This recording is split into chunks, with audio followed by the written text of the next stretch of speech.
Crown Point Foosball. Week 1 is over, on to week 2. It was a lot of close matchups this week, so we brought in our color analyst, John Gruden, to talk about it. Hey John, come on in. John, I wanted you to talk about Breasted Development on the big week that they had. Any comments? John Gruden, ladies and gentlemen, John Gruden. Thanks for coming in, John. Alrighty. It was a lot of close games this week. The Breasted Development definitely crushed. Who did they play? The Blue Dogs. That wasn't even close. Where did this kid? Who the heck is Arian Foster? I don't know, but I'm pretty sure he's part of the Aryan Nation. I don't think that's correct at all. You do know where he or how he got his name, right? No, how? I don't know. I do know that he had a year of football in San Diego in high school before he went off to pursue other things. Anyways, moving on. Let's talk about the bonehead moves of the bonehead move of the week. Pretty easy. Very easy. We kind of looked, we reviewed. I mean, that's what this show's all about, is making fun of you idiots and the moves that you make. But the bonehead move of the week absolutely goes to the Alejandro. Alejandro's, without a doubt. And why is he the bonehead of the week? I don't know. If you're suspended, are you allowed to play in games? I'm pretty sure that you're not allowed to step on the field. But as a manager, he played Santonio Holmes, so does he? I don't understand why. I don't know. He might play him for the next 3 games, but let me just promise you this. This is a guarantee.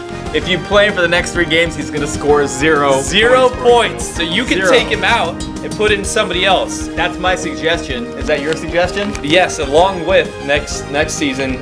Don't pick Matthew Stafford in the third. In the third round, do not pick Matt Stafford. That is terrible. So is he out for the season, Stafford?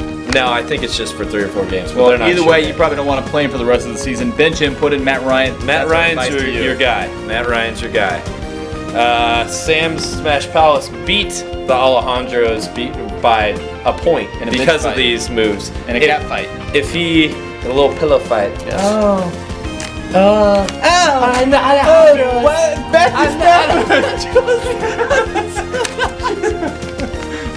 Pretty pathetic, that score of that game. I think it was something in the 50s. 57 to 58 or so, whatever. And then we got to recognize the big baller of the week.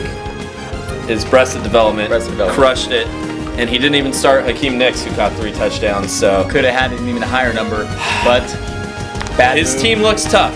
It's tough to beat. He's the favorite going forward, but I think he's the favorite going forward. That's despite Arian Foster's not going to have as big of a week as he had in this week 1, but he's still got a very strong team. He's the team to look out for. All right, so this week's game of the week was definitely the Pecan Sandies and the Isaacs. It was so close. Ended up being about a half a point roughly for the loss. Roughly 0.44 for the loss. To get specific. It was if Sean Green, he blew it. He blew it. That was it. It was 2 fumbles that really cost the Isaacs. He holds on to the ball. They win. Yep, fumbles are a big part of the game, as the Zenyatas know from last year. But let's move on. It's a new year. The pickups of the week, Brandon Jackson. Obviously, Ryan Grant is out for the season, so Brandon Jackson's a big pickup. Hopefully, they trade Marshawn Lynch over to Green Bay, because I think Knuckle Sandwich picked up Marshawn Lynch in the hope that he will get traded, but who knows? We'll have to wait and see about that. Zenyatas, in other news, dropped Golden Tate. Who gives a shit? He's available if you guys want him, so go ahead and grab him out there. And they pick up instead Fred Taylor? Fred Taylor, who could be all right. And then Vincent Jackson just got picked up today by the Cat's Pajamas. He's not with the team yet. He's not with the team yet, but he might get traded, and he could be a good play in Week 5 if he gets traded to the Vikings, which looks like it might happen. All right. Everyone, good luck this week in Week 2. Remember, always bet a home underdog. That's your best bet in sports. I called it on Monday night. Boom! Boom, says David. I say, actually McGregor, one of the two. I say, make sure you make some good moves this week. Boom! Don't. If you don't make good moves, we will make fun of you next week. We're out.